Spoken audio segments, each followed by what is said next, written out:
গঙ্গা তীরের পবিত্র ভূমি, ঋষ্যার ভক্তি আর প্রেমের এক অপূর্ব ঠিকানা প্রেম মন্দির আশ্রম।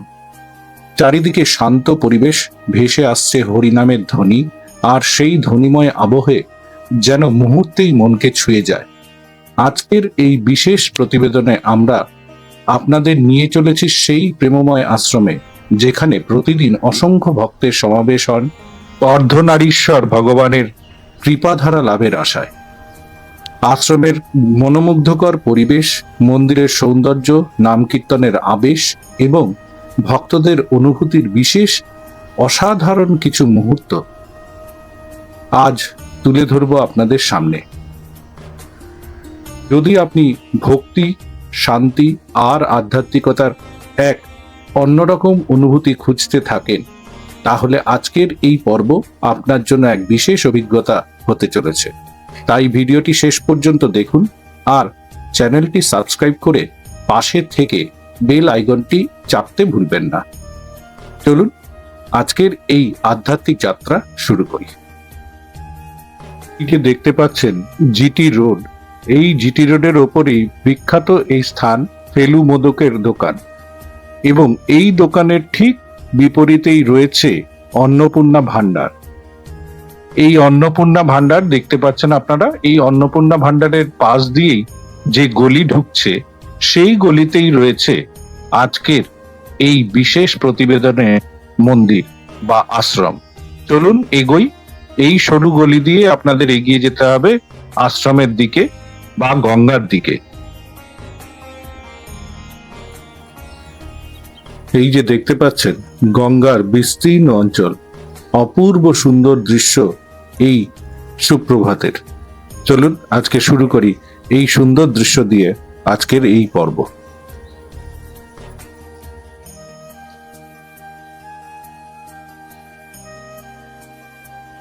আজ অনেক সকালবেলায় আমরা পৌঁছে গেছি আমাদের গন্তব্যে। এই যে প্রেম মন্দির আশ্রমের মূল মন্দির বা মূল গর্ভগৃহ। এই মন্দির এখনো খোলেনি, কারণ এখনো ঠিকভাবে আলো ফোটেনি চারিদিকে। আমরা খুব ভোরে বেরিয়ে এখানে পৌঁছে গেছি। আস্তে আস্তে আমরা ঢুকবো। এই গলি দিয়ে আমরা এলাম জিটি রোড থেকে, আর এই হচ্ছে মূল মন্দিরের স্থান। আর এই যে দেখতে পাচ্ছেন এটি গঙ্গার ঘাট। এখনো প্রাতঃ ভ্রমণকারীরা এখানে এখনো শরীর চর্চা করছেন, দেখতেই পাচ্ছেন। সুন্দর দৃশ্য, সামনেই গঙ্গার দৃশ্যও দেখা যাচ্ছে, খুব সুন্দর। মূল মন্দিরের প্রবেশদ্বারের পাশেই রয়েছে পানীয় জলের সুন্দর ব্যবস্থা। এখান থেকে বিভিন্ন দর্শনার্থী তথা আগত বিভিন্ন লোক এখানে জল গ্রহণ করতে পারে। সুন্দর ব্যবস্থা করা রয়েছে আগত তৃষ্ণার্থীদের জন্য। আশ্রমের প্রধান গেটটি অপূর্ব শিল্প নৈপুণ্যে মন আকর্ষণ করে। এর উপরেই রয়েছে দুটি হস্তি মস্তক, সুন্দরভাবে স্বাগত জানাচ্ছে আগত দর্শনার্থীদের। সুন্দর ব্যবস্থা। চলুন ভেতরে প্রবেশ করি আর দেখি বিভিন্ন অংশ। আমরা প্রবেশ করছি। চলুন।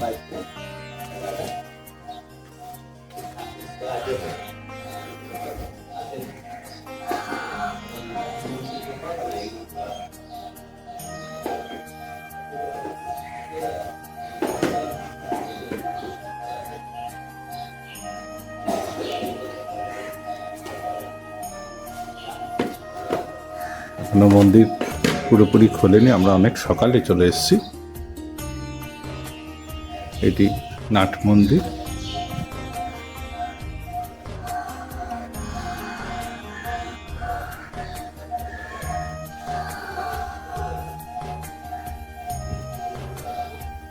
মূল প্রবেশদ্বারটি ভেতরের দিক থেকে দেখতে একই রকম সুন্দর লাগছে।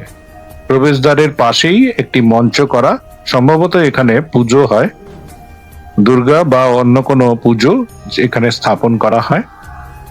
আর এর পাশেই রয়েছে মূল গর্ভগৃহ। এই গর্ভগৃহের মধ্যে বিভিন্ন দেবতার স্থান দেখা যাচ্ছে, যদিও গর্ভগৃহ এখনো খোলেনি। আমরা ফাঁক দিয়ে দেখতে পাচ্ছি বিভিন্ন মূর্তি। চলুন একটু বাদে মন্দির যখন খুলবে আপনাদের এর ডিটেল দেখাবো। তার আগে আমরা বিভিন্ন অংশ ঘুরে দেখি আর আপনাদের সামনে তুলে ধরি।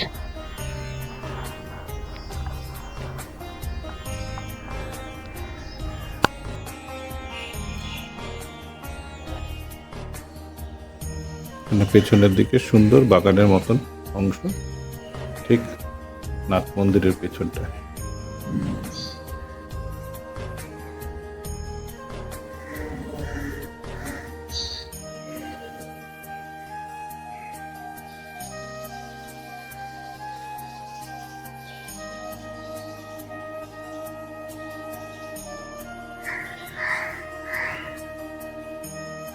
নাথ মন্দিরের ছাদে সুন্দর কারুকার্যময় সিলিং,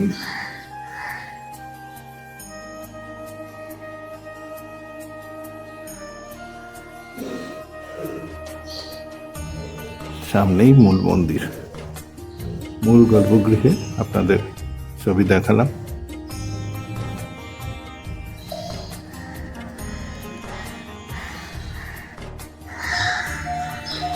নাথ মন্দিরের বিভিন্ন অংশে বিভিন্ন চিত্র রয়েছে।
মূল মন্দিরের পাশেই একটি শিব মন্দির, যেখানে একটি শিবলিঙ্গ রয়েছে।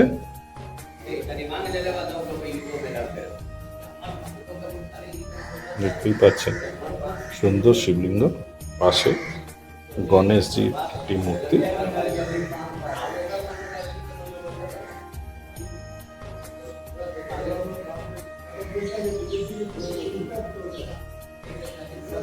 হনুমানজির একটি ছবি রাখা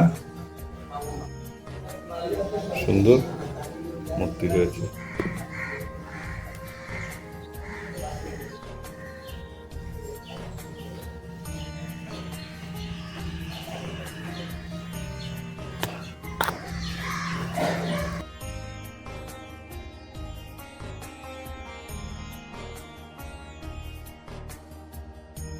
প্রেম মন্দিরের আরেকটি অংশ, এটি স্থায়ী যজ্ঞ কুণ্ড করা, দেখতেই পাচ্ছেন।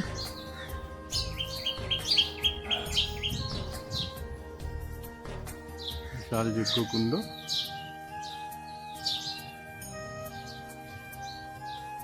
এটি মূল যে মন্দিরটি রয়েছে তার অন্য পাশে রয়েছে।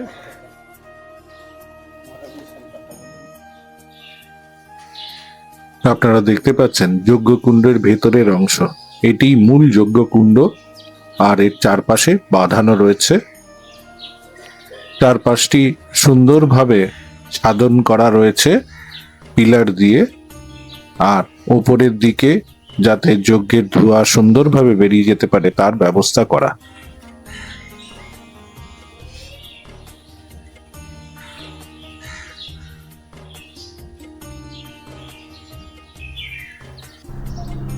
এখানে দেখতেই পাচ্ছেন মূল গর্ভগৃহ, যেটি আগেই আপনাদের দেখিয়েছি। সেই গর্ভগৃহের থেকে এই যজ্ঞকুণ্ডের দূরত্ব বিশেষ নয়, কিন্তু দুটি আলাদা আলাদা স্থানে দুটি মন্দির করা রয়েছে। এই যজ্ঞকুণ্ডটি এখানে অপূর্ব এর কারুকার্য। আর এই যে উপর দিয়ে একটি হেলিকপ্টার যাচ্ছে, দেখতে পাচ্ছেন, সুন্দর। সকালবেলা সম্ভবত কোনো কাজে এরা বেরিয়েছে। তবে এই কারুকার্য মণ্ডিত এই যজ্ঞকুণ্ডটি অপূর্ব লাগছে দেখতে, সুন্দর।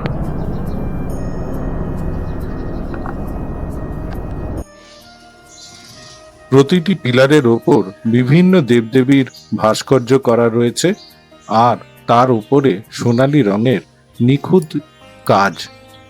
অপূর্ব শিল্প সৃষ্টি এখানে। চারিদিকে প্রতিটি পিলারে আপনারা দেখতে পাবেন বিভিন্ন দেবদেবীর চিত্র ফুটিয়ে তোলা হয়েছে সুন্দর কারুকার্যের মাধ্যমে। এখানে উৎসব থাকার জন্য এখানে প্যান্ডেল করা রয়েছে, আপনারা দেখতেই পাচ্ছেন। এখানে একটি অনুষ্ঠান হচ্ছে, তার ফলে এখানে প্যান্ডেল করা রয়েছে।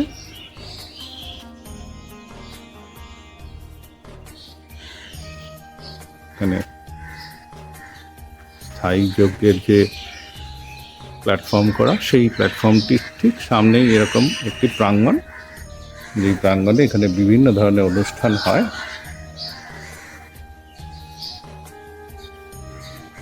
আমরা মহারাজজির সঙ্গে কথা বলবো এবং আপনাদের জানাবো এই মন্দিরের ডিটেল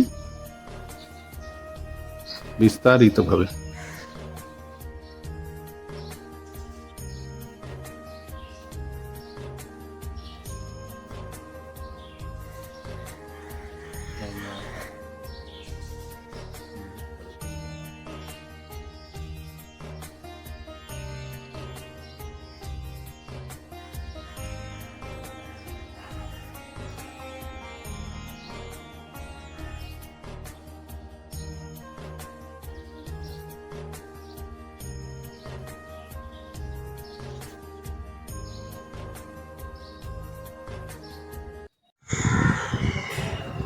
নমস্কার মহারাজ।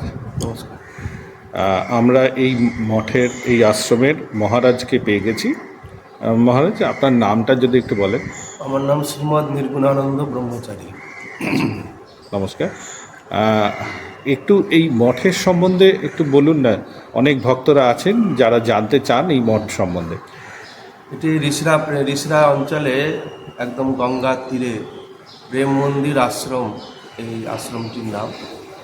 1938 সালে পরম পূজ্যপাদ ব্রহ্মলীন শ্রীমৎ তারানন্দ ব্রহ্মচারীজি মহারাজ, যিনি দেওঘরে সচল বৈদ্যনাথ শ্রীমৎ বালানন্দ ব্রহ্মচারীজি মহারাজের মন্ত্রশিষ্য ছিলেন এবং গুরুদেবের আদেশকে শিরোধার্য করে তিনি মাতৃ সেবা করবার জন্য, নিজের গর্ভধারিণী মাকে সেবা করবার জন্য অন্তকালে, সেই জন্য তিনি এই অঞ্চলে একটি গঙ্গার তীরে কুঠিয়া নির্মাণ করেন এবং তিনি দেওঘর থেকে এসে নিজের গর্ভধারিণী মাকে নিয়ে এসে এখানে তিনি সেবা শুশ্রূষা করতেন এবং তার সঙ্গে একটি শালগ্রাম শিলা সঙ্গে করে নিয়ে আসেন এবং সেইটি তিনি নিত্য পূজা করতেন। অন্নপূর্ণা পূজার মধ্যে দিয়ে তিনি আশ্রম প্রতিষ্ঠা করেন এবং দীর্ঘ বছর তিনি এই কুঠিয়ায় থেকেই সাধন ভজন করতে থাকেন এবং নিজের গর্ভধারিণী মায়েরই সেবা করতেন। যেরকম করে একদম মায়ের সমস্ত রকমের সেবা তিনি করতেন, রান্না করে খাওয়ানো, তাকে কাপড় কাচা, তাকে রামায়ণ মহাভারত গীতা শোনানো, তার সমস্ত সেবা তিনি করতেন অন্তকালে। তারপরে ধীরে ধীরে আশ্রমের পরিধি বৃদ্ধি হলো, তিনি স্বপ্নাদিষ্ট হলেন।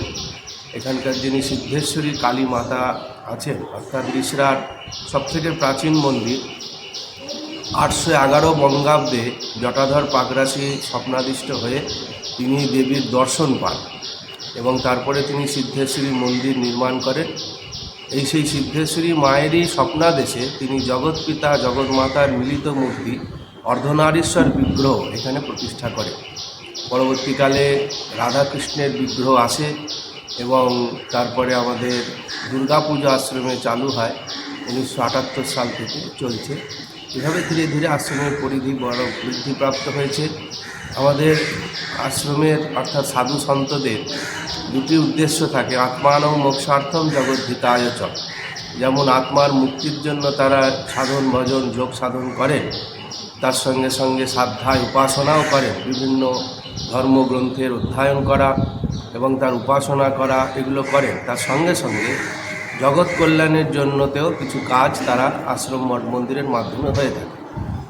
আমাদের প্রেম মন্দির আশ্রমেরও একটি ট্রাস্ট শ্রীম প্রেম মন্দির জনকল্যাণ সমিতি বলে সেটি প্রতিষ্ঠিত হয়েছে 1985 সালে, এবং তারপর থেকে বর্তমান আশ্রমের যিনি অধ্যক্ষ শ্রীমৎ দেবানন্দ ব্রহ্মচারীজি মহারাজ, তারই তত্ত্বাবধানে আশ্রমের সমস্ত কাজকর্ম পরিচালনা চলছে। আমাদের প্রেম মন্দির জনকল্যাণ সমিতির মাধ্যমে এই অঞ্চলে একটি অ্যাম্বুলেন্স পরিষেবা আছে, হোমিওপ্যাথি চিকিৎসালয় চলছে, এবং আমাদের তারানন্দ ব্রহ্মচারীজি মহারাজ থাকাকালীনই তিনি এখানে আশ্রমে সংস্কৃত টোল স্থাপনা হয়। সেই টোলও এখনও পর্যন্ত চলছে।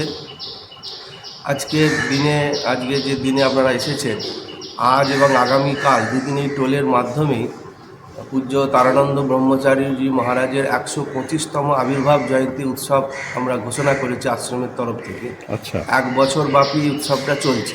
আচ্ছা, তাতে আজকে আশ্রমে জ্যোতিষ সম্মেলন আছে, এই টোলের মাধ্যমেই হবে। প্রায় 100 সংখ্যক জ্যোতিষ, তাদের সম্বর্ধনা দেওয়া হবে এবং জ্যোতিষ বিষয়ক ভারতীয় জ্যোতিষ সম্পর্কে আলোচনা চলবে। আগামীকাল এই টোলের মাধ্যমে একটি টোলের এখনও পর্যন্ত বাংলার যে সমস্ত টোলগুলো চলছে তার মাধ্যমে একটি পণ্ডিত সম্মেলন হবে। এই দুটি সম্মেলনই এখন বর্তমানে টোল, সংস্কৃত টোল কলকাতা সংস্কৃত কলেজ ইউনিভার্সিটির আন্ডারে চলে গেছে। সেজন্য আজকে সংস্কৃত কলেজের প্রিন্সিপাল কাম রেজিস্ট্রার মাননীয় শ্রী লোকনাথ চক্রবর্তী তিনি আসবেন। আগামীকাল সংস্কৃত কলেজের ভিসি তিনিও কালকে, ভাইস চ্যান্সেলর তিনিও কালকে আসবেন এই সেমিনারে। এরকমভাবে আমাদের চলছে যাগযজ্ঞ পূজা পাঠ উপাসনার সঙ্গে সঙ্গে আমাদের আশ্রমের জনকল্যাণ সমিতির মাধ্যমে একটি গ্রামীণ পরিষেবাও চলে। সেখানে একটি বিদ্যালয় স্থাপনা করা হয়েছে, শ্রী দেবানন্দ বিদ্যাপীঠ নামে একটি প্রাথমিক বিদ্যালয়। সেখানে প্রায় 1 বিঘে জমির উপরে আমরা নির্মাণ করেছি, বড়াতে, শ্রীরামপুর অঞ্চলে যে বড়া আছে সেইখানে আমাদের এই স্কুলটি চলছে। 3 বছর হলো আমাদের এই স্কুল প্রায় হতে চলেছে। তার মধ্যে আমরা ওখানে প্রায় 150 বিদ্যার্থী বাচ্চারা পড়াশোনা করেন। আধুনিক শিক্ষার সঙ্গে সঙ্গেও সেখানে আমরা যোগ, ধ্যান, বিভিন্ন স্তব স্তোত্র এবং তার সঙ্গে গীতা পাঠ অনুশীলন, মানে সনাতন হিন্দু শিক্ষাও দেওয়া হয় সেখানে একদম বাচ্চাকাল থেকে, প্রায় 3 বছর বয়স থেকেই তাদের সেখানে করবার প্রচেষ্টা চলছে। আচ্ছা মহারাজ, এখানে আশ্রমের মূল উৎসব যদি একটু বলেন। আশ্রমের মূল উৎসব শ্রী শ্রী অর্ধনারীশ্বর মহাদেবের প্রতিষ্ঠা তিথি উৎসব, যেটি পৌষ শুক্লা চতুর্দশীতে প্রত্যেক বছর হয়। আচ্ছা, এবং তার সঙ্গে সঙ্গে আশ্রমে আরও 3টি প্রধান উৎসব আছে, যেমন আমাদের অন্নপূর্ণা পূজা, দুর্গা পূজা এবং গুরু পূর্ণিমা উৎসব। একে উপলক্ষ করে 3 দিন ধরে অন্নপূর্ণা পুজো আগে 3 দিন ধরে চলে। অনেক সাধু সন্তরা আসেন, এবারে প্রায় 100 সাধু সন্ত এসেছিলেন।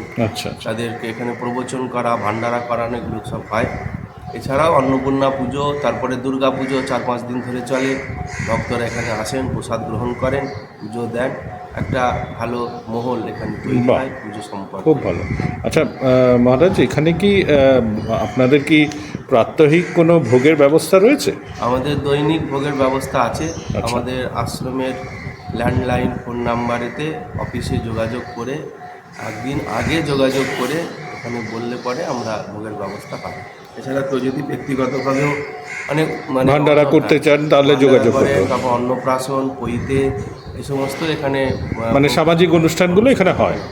আচ্ছা, এই ল্যান্ডলাইনের নাম্বারটা একটু বলতে পারবেন? ল্যান্ডলাইনের নাম্বার হচ্ছে 033-2672-2121। এটা আমাদের প্রেম মন্দিরে। আমি ল্যান্ডলাইনের নাম্বারটা এখানে লিখে দেবো, আপনারা যোগাযোগ করে নিতে পারেন মহারাজের সঙ্গে। তাহলে আপনাদের যেরকম প্রয়োজন আপনারা সেই হিসেবে ওনার সঙ্গে কথা বলে নেবেন। আচ্ছা মহারাজ, এখানে মন্দির খোলে কটায়? এখানে মন্দির আমাদের মোটামুটি 4:30-র সময় খোলে, ভোরবেলায় মঙ্গল আরতি হয়। আচ্ছা, তারপরে আমাদের নিজস্ব আশ্রম জীবনে সাধু সন্তরা পুজো জপ ধ্যানে থাকে। তারপরে আমাদের এখানে 9:30টার সময় দৈনিক হোম হয়, তারপরে বেদ পাঠ হয় এবং 10:30টার সময় থেকে মন্দিরে পুজো শুরু হয়। 1টা পর্যন্ত পুজো চলে, তারপরে ভোগ হয়। 1:30টার সময়তে আমাদের ভক্ত যারা আসেন তাদের প্রসাদ ব্যবস্থা হয়। আচ্ছা। আর এখানে সন্ধ্যেবেলা সন্ধ্যারতি কটার হ্যাঁ, সময়? তারপরে আমাদের ওই ভোগের পরে মন্দির বন্ধ হয়, আবার বিকেল 4টে মন্দির খোলে। হ্যাঁ, তারপরে এখানে দৈনিক পাঠ হয় সন্ধ্যে 6টা থেকে। এখানে কোনো না কোনো ধর্মগ্রন্থ পাঠ এবং দৈনিক গীতা পাঠ হয় আশ্রমে। আচ্ছা, প্রত্যেক দিন 10টি করে শ্লোক গীতা অধ্যয়ন করেন। এখানে স্থানীয় অঞ্চলের প্রচুর মানুষ আসেন দৈনিক গীতা পাঠ করতে। আচ্ছা, রবিবার রাম নাম সংকীর্তন হয়, যেটা বেলুন মঠে একাদশীতে হয়। ওই রাম নাম সংকীর্তনই প্রেম মন্দিরে প্রত্যেক রবিবার হয়। বাহ, বৃহস্পতিবার এখানে ভক্তিমূলক সঙ্গীতের অনুষ্ঠান হয় বিকেলবেলায়, আরতির আগে পর্যন্ত 7টা পর্যন্ত। তারপরে 7টার পরে মন্দিরে আরতি হয়। বাহ, 9টার সময় রাত্রিরে মন্দির বন্ধ। বন্ধ হয়েছে। আচ্ছা। আর এমনি যদি কেউ যোগাযোগ করে এখানে দান করতে চান বা আপনাদের কিছু হেল্প করতে চান, তাহলে কি ওই ফোন নম্বরেই যোগাযোগ হ্যাঁ, করবেন? ওই ফোন নম্বরে যোগাযোগ করবেন এবং সেখানে আমাদের যেটি প্রেম মন্দির জনকল্যাণমূলক কাজ চলে, সেটি আমাদের 80G আন্ডারে Tax free হয়েছে। ট্যাক্স ফ্রি অ্যাক্টের মধ্যে আছে। অনেক মানুষ সেখানে দান করেন, তাদের অনেক সেবামূলক জনকল্যাণমূলক কাজে অংশগ্রহণ করে। খুব ধন্যবাদ ঠাকুরমশাই, এই মহারাজ, আমার খুব উপকার হলো। অনেক ভক্ত জানতে পারলো প্রেম মন্দির সম্বন্ধে। এখানে আসার ব্যাপারটাও অনেক। আচ্ছা, এখানে আসতে গেলে সহজ পথ কি? সহজ পথ, এখানে 3টে পথই সহজ। একটা হচ্ছে রিসরা স্টেশন, যেটা আমাদের মেন লাইন হাওড়া থেকে। আচ্ছা, সেখানে রিসরা স্টেশন, হাওড়া থেকে আধ ঘন্টা লাগে। রিসরা স্টেশনে নেবে একটা টোটো বা অটো ধরলে পরেই বলবেন প্রেম মন্দির আশ্রম, গঙ্গার একদম নিয়ে চলে আসবে। আচ্ছা। এছাড়া একটা জিটি রোডের একদম কাছাকাছি ফেলুমোদকের মিষ্টির দোকান, হুগলি জেলায় ফেলুমোদকের মিষ্টি দোকান নাম করা। ওইখানে নামলে পরে একদম কাছে আমরা চলে আসবো, একদম বেশ। গঙ্গার তীরে আশ্রম। এছাড়াও খর্দা ঘাট যেটি রয়েছে, হ্যাঁ। নৌকা পথ, সেটা আচ্ছা। আমাদের আশ্রমের ঘাটের ঠিক পরের ঘাটটাই হচ্ছে ফেরিঘাট, হ্যাঁ। রিসরা ঘাট। খর্দা থেকে পেরুয়ে এখানে অনেক আসতে পারা যায়। আচ্ছা, আচ্ছা, খর্দা দিয়েও আসা যেতে পারে। বাহ, অনেক সুবিধা রয়েছে। অনেক ধন্যবাদ মহারাজ। আমি এইটা পুরোটাই দিয়ে দেব আপনার ইয়েতে, তাহলে কি অনেকেই জানতে পারবে এবং যোগাযোগ করে এখানে আসতে পারবে। ধন্যবাদ। মন্দিরের গর্ভগৃহে দেখা যাচ্ছে রাধা কৃষ্ণের মূর্তি, মাঝে রয়েছে অর্ধনারীশ্বর মূর্তি, যেটি খুবই কম দেখা যায় বিভিন্ন মন্দিরে। হরপার্বতীর অর্ধনারীশ্বর, তার সঙ্গে রয়েছে বালানন্দ ব্রহ্মচারীজি মহারাজের মূর্তি আর তারানন্দ ব্রহ্মচারীজি মহারাজের মূর্তি এবং অন্যান্য মূর্তি। আজ আপনাদের সামনে রিষড়ার গঙ্গার ধারের এই সুন্দর প্রাকৃতিক পরিবেশে মোড়া প্রেম মন্দিরের বিভিন্ন অংশ তুলে ধরলাম এবং এখানকার পরিচালন সমিতির প্রধান মহারাজের সঙ্গে কথা বলিয়ে দিলাম। আশা করি আজকের ভিডিওটি আপনাদের ভালো লেগেছে। ভালো লাগলে লাইক, শেয়ার এবং সাবস্ক্রাইবের অনুরোধ রইল প্রতিবারের মতন। সঙ্গে থাকারও অনুরোধ রইল। কমেন্ট করে জানাবেন আপনাদের এই পর্বগুলি কেমন লাগছে। ধন্যবাদ।